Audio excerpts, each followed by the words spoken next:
All right, let's get right into it. We're going to Lisbon, but not the Lisbon you might picture with all its grand squares and neat boulevards. Nope, we're headed to its oldest, most stubborn heart, a place called Alfama.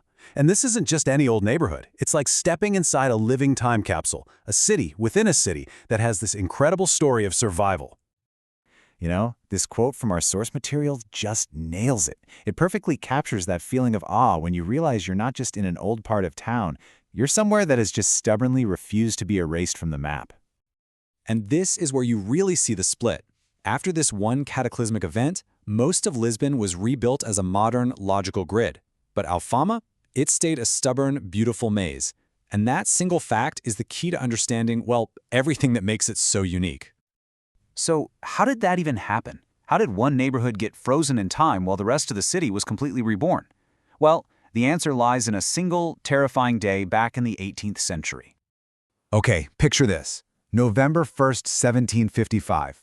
One of the deadliest earthquakes in history absolutely demolishes Lisbon.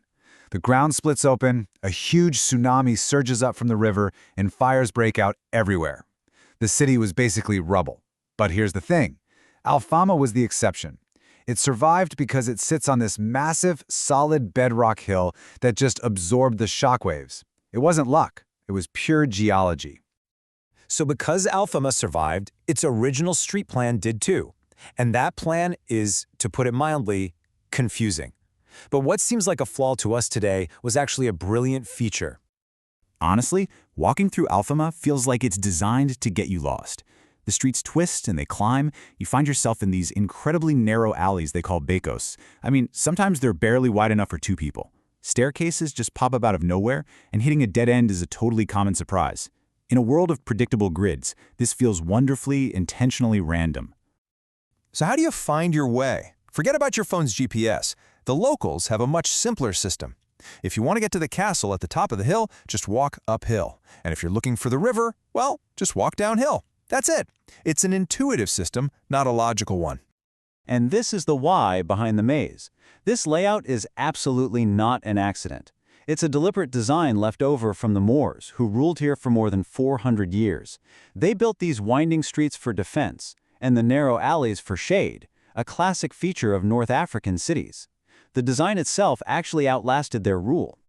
And get this, even the name itself is a remnant of that era. Alfama actually comes from the Arabic al-Hama, which means hot springs. It's a direct link to the thermal waters that used to flow right beneath these very streets. I mean, the history is literally baked into the name of the place. Okay, so we know why Alfama exists the way it does. Now let's talk about what it actually feels like to be there, to see, hear, and even smell this living history.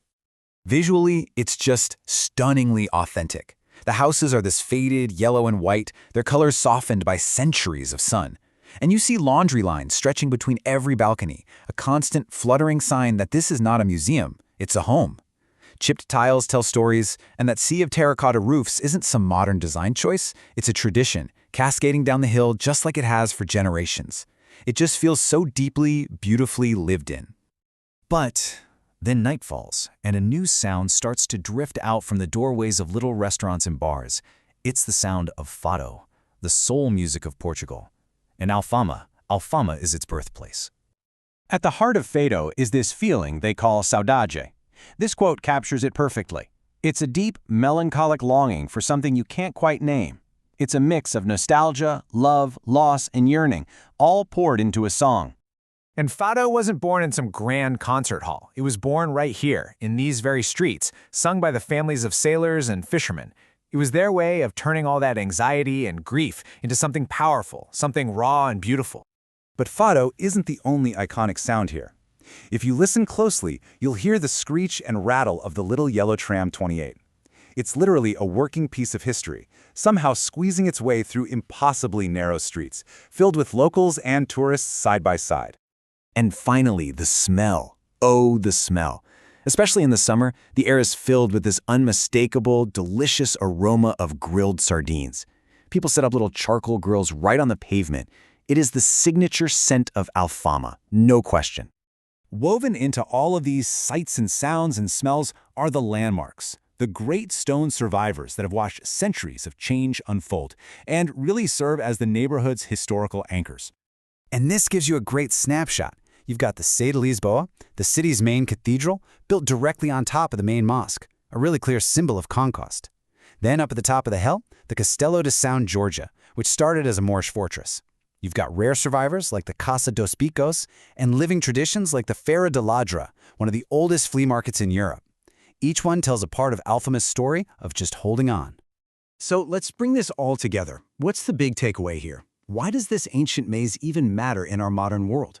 What does it teach us about how cities live and survive? At the end of the day, the neighborhood's survival was a complete accident of geology. But that accident had this profound consequence. It preserved a way of building a city and a way of living in a city that's almost entirely lost to us now. In Alfama, the architecture itself actually shapes the community. The streets are so narrow that neighbors can literally talk to each other from their windows. Life just spills out into the open. The maze forces you to be close, to interact. It's a community that's built on curves and adaptation, not on straight lines and isolation. And this quote just says it all, doesn't it? Alfama isn't some perfect little postcard you just look at. It's a living testament to resilience. It's a survivor, a place that is just fundamentally, unapologetically itself, because it was too stubborn to fall. And so that leaves us with a final question to think about.